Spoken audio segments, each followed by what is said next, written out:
வணக்கம், welcome to Venus cooking. இன்றைக்கி நம்ம பார்க்க போகிற ரெசிபி சென்னா மசாலா, சோலேன்னு சொல்லலாம். இதை ரொம்ப டேஸ்டியான இந்த சைட் டிஷ் எப்படி பண்ணுறதுன்னு பார்க்கலாம் வாங்க.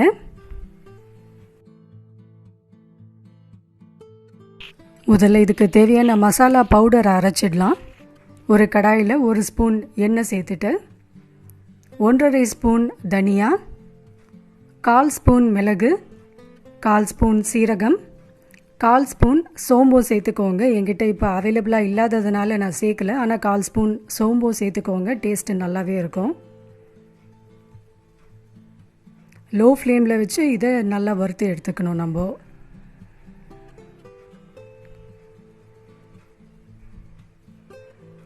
கொஞ்சமாக பட்டை, லவங்கம், பிரிஞ்சி இலை, உங்களுக்கு ஏலக்காய் ஃப்ளேவர் பிடிக்கும்னா ஒரே ஒரு ஏலக்காய் மட்டும் சேர்த்துக்கோங்க.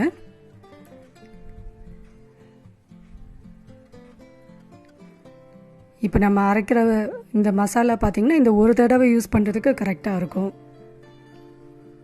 ஒரு 3 காய்ந்த மிளகாய், மிளகாயோட அந்த காம்பை எடுத்துட்டு அதுக்கப்புறமா சேர்த்துக்கோங்க. இப்போ இது எல்லாத்தையும் லோ ஃப்ளேமில் நல்லா வாசனை வர அளவுக்கு வறுத்துட்டு மிக்சியில் ஆற விட்டுட்டு மிக்சியில் நல்ல ஒரு ஸ்மூத்தான பவுடரை அரைச்சிப்போம். இப்போது இதே கடாயில் ஒரு 5 ஸ்பூன் எண்ணெய் சேர்த்துப்போம். ஒரு 2 பெரிய வெங்காயத்தை நான் நீள் வாக்கில் கட் பண்ணி வச்சுருக்கேன். நீள் வாக்கில் கட் பண்ணிவிட்டு மறுபடியும் அதை 2ஆக கட் பண்ணி இது மாதிரி அரிஞ்சு வச்சுருக்கேன். அதை இப்போ இந்த எண்ணெயில் போட்டு நல்லா செவுக்க வறுத்துப்போம்.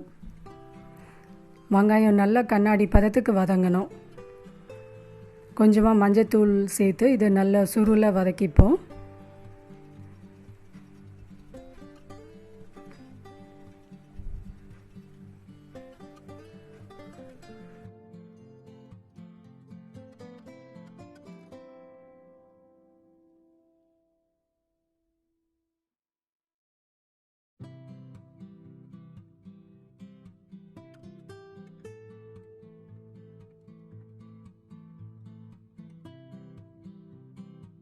வெங்காயம் நல்லா வதங்கிடுச்சு. 1 ஸ்பூன் இஞ்சி பூண்டு விழுது இது கூட சேர்த்துப்போம். இஞ்சி பூண்டு விழுதையும் நல்லா பச்சை வாசனை போகிற அளவுக்கு நல்லா வதக்கிக்கிட்டு ஒரு 2 பழுத்த தக்காளியை நான் மிக்சியில் அரைச்சி வச்சுருக்கேன், அதையும் இது கூட சேர்த்துப்போம்.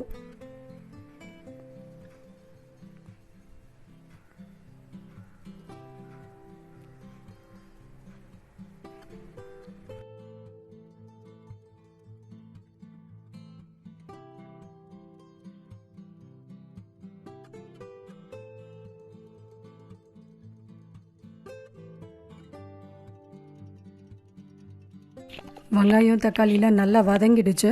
இந்த ஸ்டேஜில் நம்ம ஒரு 1/2 ஸ்பூன் குழம்பு மிளகாய்த்தூள் சேர்த்துடுவோம். 1/2 ஸ்பூன் மேலே சேர்க்காதீங்க, ஏன்னா இப்போ நான் சொல்கிற அளவுகளே காரம் நல்லா கரெக்டாக ஸ்பைஸியாகவே இருக்கும். ஏன்னா இது மசாலாவோட காரமும் இருக்குது, அதனால் 1/2 ஸ்பூன் குழம்பு மிளகாய்த்தூள் மேலே சேர்க்காதீங்க. தேவையான அளவு உப்பு போட்டுடுவோம். நம்ம அரைச்சி வச்சுருக்க மசாலாவையும் இது கூட சேர்த்துடுவோம். இப்போ இதை லோ ஃப்ளேமில் வச்சு எல்லாத்தையும் வதக்கிக்கணும், இல்லைன்னா தீஞ்சா மாதிரி ஆகிடும். இது நம்ம அரைச்சி வச்ச அந்த மசாலா பவுடர்.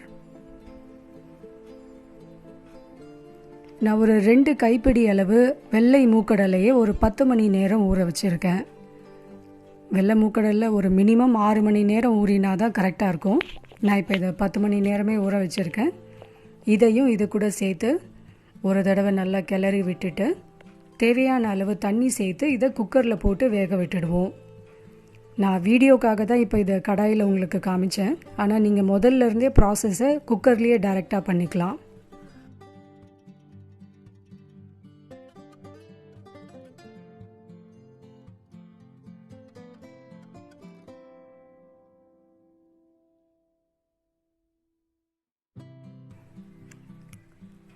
இப்போது குக்கரில் தேவையான அளவு விசில் ஸ்டீம்லாம் அடங்கிடுச்சு.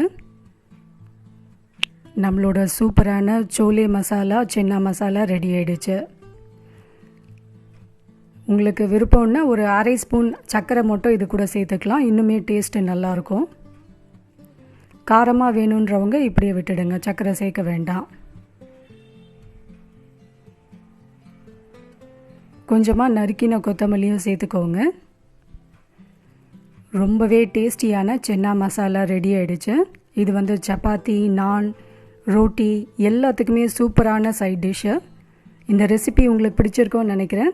பிடிச்சிருந்தா கண்டிப்பாக லைக் பண்ணுங்கள், கமெண்ட் பண்ணுங்கள். நம்மளோட சேனலை மறக்காமல் சப்ஸ்கிரைப் பண்ணி வச்சுக்கோங்க. தேங்க்யூ.